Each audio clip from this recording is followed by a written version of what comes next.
नमस्कार। अभय न्यूज़ के बुलेटिन में मैं सिमरन तिरवाल आपका स्वागत करती हूँ। तो आइए चलते हैं आज की ताज़ा तरीन खबरों की ओर। हमारे शहर का ही चिमनगंज थाना क्षेत्र का दुर्गा नगर इलाका। इस कॉलोनी में रहने वाले एक प्रतिष्ठित परिवार के एक सदस्य को बुखार और सर्दी खांसी की समस्या हुई। उन्होंने इसे नज़रअंदाज कर दिया। मेडिकल स्टोर से गोलियां लेकर खाते रहे। नतीजा, इस परिवार के 7 सदस्य अब माधवनगर अस्पताल में भर्ती हैं। परिवार की महिलाएं और बच्चे भी कोरोना संक्रमण की चपेट में आ गए हैं। रविवार को एक सदस्य के कोरोना पॉजिटिव पाए जाने के बाद शेष लोगों के सैंपल लिए गए तो वे सभी कोरोना पॉजिटिव निकले। इस परिवार की दास्तां हम आपको इसलिए बता रहे हैं क्योंकि ऐसा हमारे और आपके परिवार के साथ भी हो सकता है।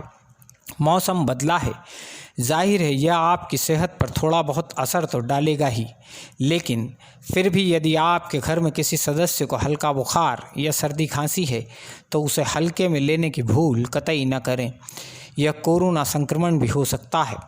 अनलॉक में हमारे शहर में जिस अंदाज में लापरवाही का आलम पसरा है, मास्क और 2 गज की दूरी को मजाक बनाया गया है, शायद उसी का परिणाम है कि पिछले 5 दिन में 4, फिर 7, फिर 9 और अब 13 यानी 37 नए मरीज सामने आ चुके हैं।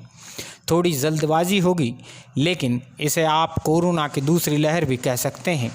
अकेले हमारे उज्जैन ही नहीं, आसपास के दूसरे शहरों के भी लगभग ऐसे ही हाल हैं।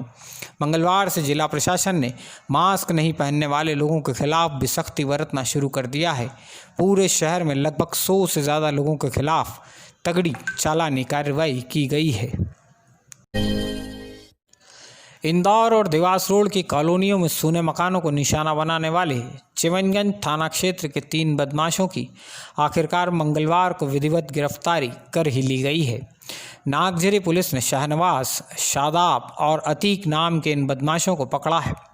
इनसे पूछताछ में सनराइज सिटी, पावापुरी, वसंत विहार, इंदिरा नगर और अलाउंस सिटी में हुई चोरी की वारदातों का खुलासा हुआ है। पुलिस ने आरोपियों के पास से बड़ी मात्रा में सोने चांदी के आभूषण और एक स्कूटर जब्त किया है। इनमें से एक चोर ने तो अपनी मंगेतर को चोरी की गई सोने की 4 चूड़ियां तक सौंप दी थी। मंगेतर ने इन्हें नकली समझा और फेंक दिया। बाद में पुलिस ने किसी तरह इन चूड़ियों को बरामद किया। इसी तरह राह चलते लोगों से मोबाइल फ़ोन झपटने वाले 2 अपराधियों को भी गिरफ्तार किया गया है। तेज सिंह बाथम और राकेश उर्फ पंटू ठाकुर निवासी फाजलपुरा के पास से पुलिस ने 4 मोबाइल फ़ोन जब्त किए हैं। तेज सिंह कुख्यात बदमाश है और उसके खिलाफ 5 थानों में इसी तरह के अपराध दर्ज हो चुके हैं।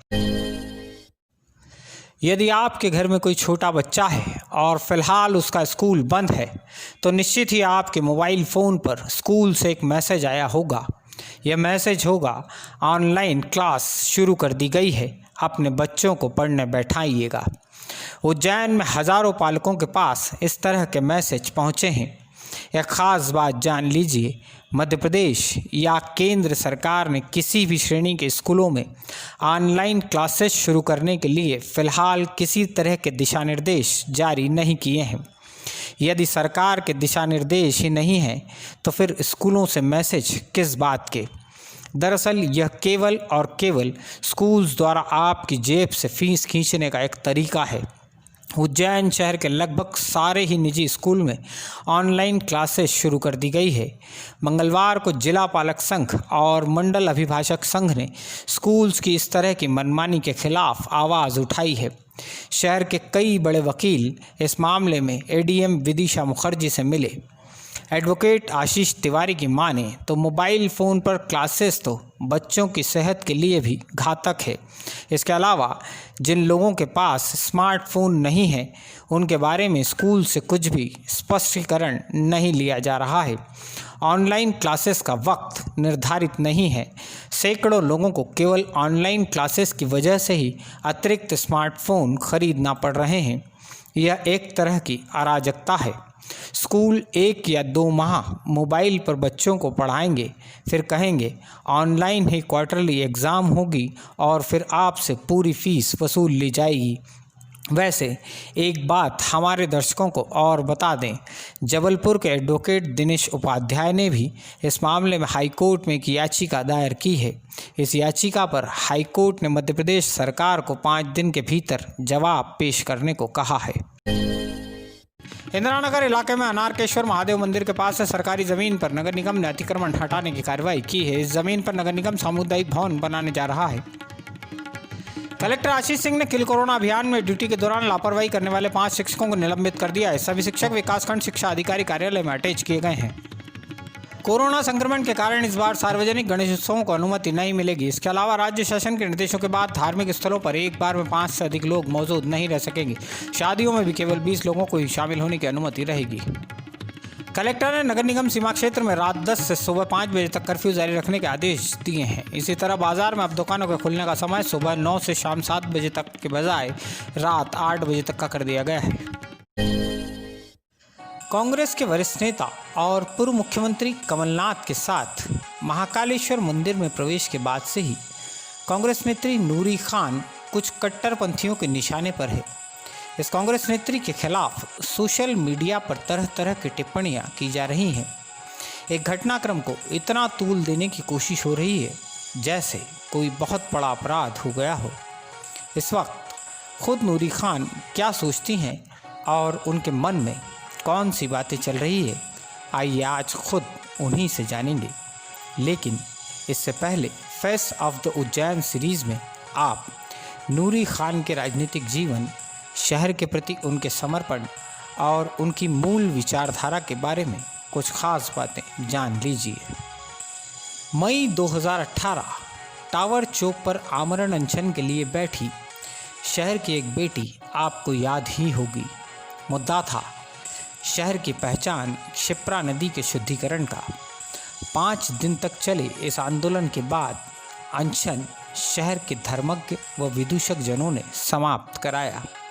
अपनी जान खतरे में डालकर नदी का जीवन बचाने के लिए अनशन करने वाली यह बेटी कोई और नहीं, नूरी खान ही थी। ठीक इससे 1 साल पहले फरवरी 2017 में क्षिप्रा नदी में मिलने वाले गंदे नालों को रोकने के लिए खुद नाले में उतरकर आंदोलन करने का दृश्य भी आपको शायद याद हो। क्षिप्रा के लिए, शहर के लिए, शहर के गौरव के लिए यह आंदोलन भी नूरी खान का ही था। रात 2 बजे क्षिप्रा नदी में मंच बनाकर सत्याग्रह पर बैठने वाली नूरी खान ही थी। नागदा में पली बड़ी नूरी खान का उज्जैन में ननिहाल है। 20 साल के राजनीतिक सफ़र में NSUI के पहले पायदान से अखिल भारतीय कांग्रेस कमेटी की सदस्य तक के सफ़र में 20 पद, 50 अवार्ड और कांग्रेस के राष्ट्रीय नेतृत्व के साथ सैकड़ों बार मंच साझा करने का अनुभव लेकर राजनीतिक सफ़र पर आगे बढ़ रही नूरी खान के बारे में 2 बातें ख़ास हैं।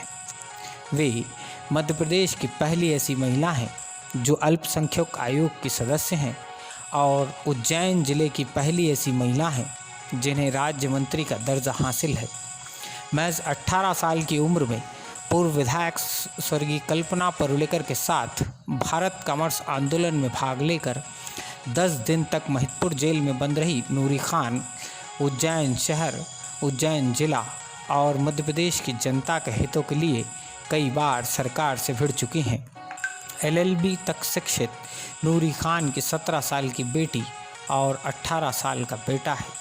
उनके पति श्री रकीबुद्दीन अहमद आसाम सरकार में मंत्री रह चुके हैं और फिलहाल विधायक हैं। आइए अब सुनते हैं ताज़ा विवाद पर कांग्रेस नेत्री नूरी खान के तर्क।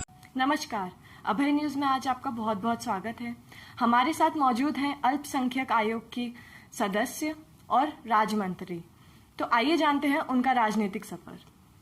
नमस्कार नूरी खान जी, तो आप अभी कुछ दिनों पहले महाकाल में आपके एंट्री को लेकर बहुत विवाद हुए थे, कुछ लोगों ने विवाद किए थे, तो उसके बारे में आपका क्या कहना है? देखिए, मेरा जो राजनीतिक सफर रहा हो, जिस पार्टी से मैं ताल्लुक रखती हूँ, धर्मनिरपेक्ष पार्टी है। मेरी परवरिश, मेरी संस्कृति और मेरे संस्कार धर्मनिरपेक्ष हैं। ऐसे में धर्म की परिभाषा जो होती है, हम जो धारण करते हैं वो धर्म होता है और धर्म जो होता है वो आत्मा से धारित किया जाता है। ऐसे में उसका सम्मान करना हमारा कर्तव्य है, लेकिन हमें ये भी ख्याल रखना चाहिए कि हम किसी दूसरे के मजहब का भी सम्मान करें।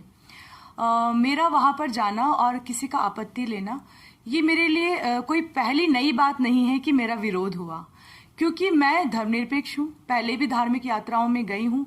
मैं अपने धर्म का पालन बहुत कट्टरता से करती हूँ। हम सभी को अपने मजहब का पालन बड़ी कट्टरता से करना चाहिए, लेकिन उतनी ही कट्टरता से हमें दूसरों के धर्म का सम्मान भी करना चाहिए। तो मेरे मंदिर में जाने को लेकर जो भी आपत्तियां थी उसका जवाब मैं दे चुकी हूँ, और मैंने जो मंदिर प्रशासन समिति और कलेक्टर महोदय को भी पत्र लिखकर मंदिर के रीति नीति नियम और कोई धर्म विशेष को लेकर अगर कोई पाबंदी है तो उसकी जानकारी भी मांगी है। अगर मुझे जानकारी के रूप में ये प्राप्त होता है कि पाबंदी है तो मैं बिल्कुल अनावश्यक रूप से वहाँ नहीं जाऊंगी, क्योंकि मैं नियम जानती हूँ कि मंदिर, दरगाह, ये सब जो है भगवान के और अल्लाह के दर हैं। यहाँ पर जाने के लिए किसी भी धर्म की कोई पाबंदी नहीं होती है। तो जैसा कि हमें पता है कि आपने अभी कुछ दिनों पहले शिप्रा नदी के लिए जो भी कदम उठाए हैं, उसके बारे में आपका क्या कहना है?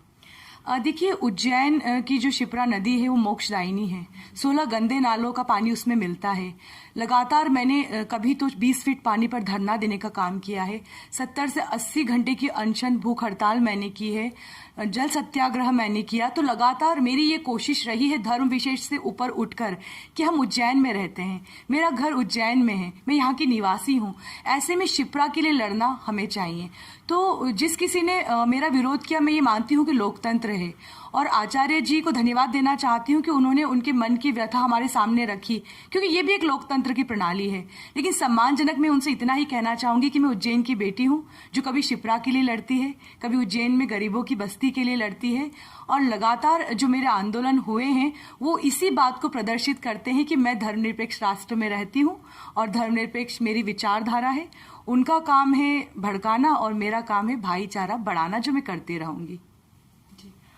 और आपके अभी तक के राजनीतिक सफर की जितनी भी कठिनाइयां थी या आपका सफर कैसा रहा, उसके बारे में आप कुछ बताना चाहिए? देखिए, मेरा जन्म नागदा में हुआ है, एक साधारण से परिवार में। मैंने छात्र जीवन से अपनी राजनीति शुरू की। उसके बाद काफ़ी समय एक भारत कॉमर्स इंडस्ट्रीज के लिए आंदोलन करते वक्त मुझे 10 दिन जेल में भी रहना पड़ा। लगातार मैं आगे बढ़ती गई, महिला कांग्रेस की महामंत्री रही। उसके बाद मैं मध्य प्रदेश कांग्रेस कमेटी में पिछले 12-15 सालों से प्रवक्ता हूँ। मैं राष्ट्रीय मीडिया पैनलिस्ट में भी कांग्रेस की सदस्य हूँ, साथ ही अखिल भारतीय कांग्रेस कमेटी की सदस्य भी हूँ। कमलनाथ जी द्वारा मुझे अल्पसंख्यक आयोग की सदस्य के रूप में मनोनीत किया गया है, और मेरी ये कोशिश रहेगी कि चूंकि मेरा सफर बहुत संघर्ष भरा रहा है, एक छोटे से कार्यकर्ता, एक छोटे से परिवार की बेटी जब यहाँ तक पहुँचती है तो वो गरीबों का दर्द और वो समझ सकती है कि उसको भविष्य में किस तरह से देश की और समाज की उन्नति के लिए कार्य करना है। तो सफर संघर्ष भरा रहा है, लेकिन वही संघर्ष ये सिखाता है कि आने वाले समय में हमें दूसरों के लिए कैसे संघर्ष करना है, जो कि मैं करती रहूंगी। तो अभी हमारे साथ मौजूद थे कांग्रेस नेत्री नूरी खान जी, जिन्होंने अपने ऊपर लगे आरोपों के बारे में हमें बताया। अभय न्यूज से सिमरन तिलवार, उज्जैन।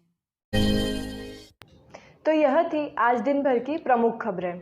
हमारा बुलेटिन आपको कैसा लग रहा है, यह कमेंट बॉक्स में ज़रूर बताइए। जय श्री महाकाल।